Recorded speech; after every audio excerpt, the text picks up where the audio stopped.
যুক্তরাষ্ট্রের লস অ্যাঞ্জেলেসে অভিবাসী বিরোধী অভিযানের প্রতিবাদে চলা বিক্ষোভ এবার ছড়িয়ে পড়েছে টেক্সাস অঙ্গরাজ্যেও। সেখানেও উত্তেজনা বিরাজ করছে। পরিস্থিতি নিয়ন্ত্রণে ক্যালিফোর্নিয়ার পর টেক্সাসেও 2000 ন্যাশনাল গার্ড মোতায়েন করা হয়েছে।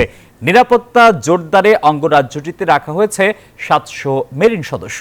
গত শুক্রবার থেকে লস অ্যাঞ্জেলেস শহর ও আশপাশের এলাকায় চলছে ব্যাপক বিক্ষোভ, চলছে সহিংসতাও।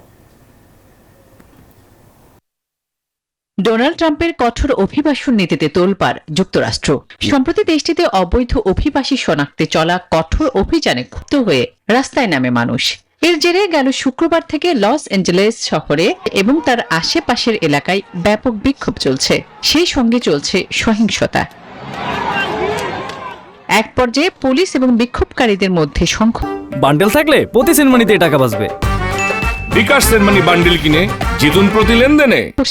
রণক্ষেত্রে পরিণত হয় ক্যালিফোর্নিয়ার লস অ্যাঞ্জেলেস শহর। আটক করা হয় শত শত মানুষকে। বিক্ষোভ দমনে লস অ্যাঞ্জেলেসে 2000 ন্যাশনাল গার্ড মোতায়েন করে ট্রাম্প প্রশাসন। লস অ্যাঞ্জেলেসের এই বিক্ষোভ ছড়িয়ে পড়েছে দেশটির আরেক অঙ্গরাজ্য টেক্সাসেও। সেখানেও চলে ধরপাকড়। পরিস্থিতি নিয়ন্ত্রণে আগে ভাগেই টেক্সাসে 2000 ন্যাশনাল গার্ড মোতায়েন করেছে ট্রাম্প সরকার। মোতায়েন করা হচ্ছে 700 মেরিন সদস্য। এদিকে ন্যাশনাল গার্ড মোতায়েন নিয়ে ট্রাম্প প্রশাসনের বিরুদ্ধে মামলা করেছে ক্যালিফোর্নিয়ার প্রশাসন। অভিযোগ, কোনো রকম আলোচনা ছাড়াই লস অ্যাঞ্জেলেসে ন্যাশনাল গার্ড মোতায়েন করা হয়েছে। আসমাতুলি, নিউজ 24।